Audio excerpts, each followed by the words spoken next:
Hey guys, আসসালামু আলাইকুম। আজকে তোমাদের কাছে একটা মজাদার দারুণ রেসিপি নিয়ে এসেছি, ইউনিক রেসিপি। তোমরা জানো কিনা সেটা আমি জানি না।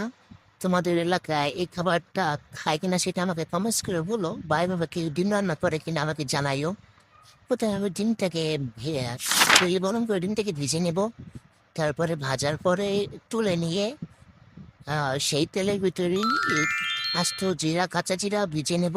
তার উপরে পেঁয়াজ কুচি দেবো। তারপরে আম আদা বাটা, জিরা বাটা, রসুন বাটা এগুলো দিয়ে সুন্দর করে কষিয়ে নিতে হবে। মশলাটা যত ভালো কষাবে তত রান্নাটা মজাদার হবে। এই রান্নাটা অনেক খেতে মজা লাগে। তোমরা যদি একবার ট্রাই করো তাহলে বুঝতে পারবে।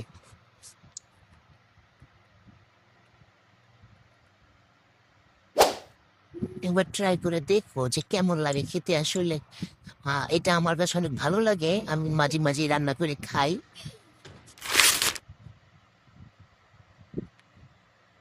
একটু কথা বলতে বলতে কষানো হয়ে গেল।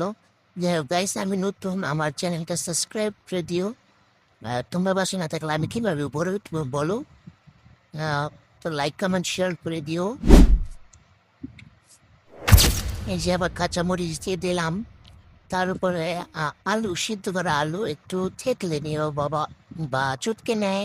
সেটা পরেই ওই যে কষানো মশলার উপর দিয়ে নাড়াচাড়া করতে হবে।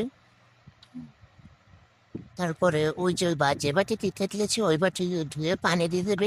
পালাবো না কিন্তু।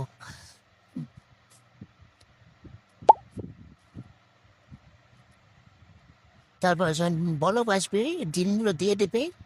তারপর নাড়াচাড়া দিয়ে আবার কিছুক্ষণ পরে আবার যখন একটু নাড়াচাড়া দিয়ে ধনে পাতা দিয়ে নামায়া ফেলবো, তাহলে দেখবা অনেক সুন্দর একটা ঘ্রাণ আসে। ধনে পাতা দিলে অনেক দেখতে ভালো লাগে, খেতেও টেস্ট লাগে।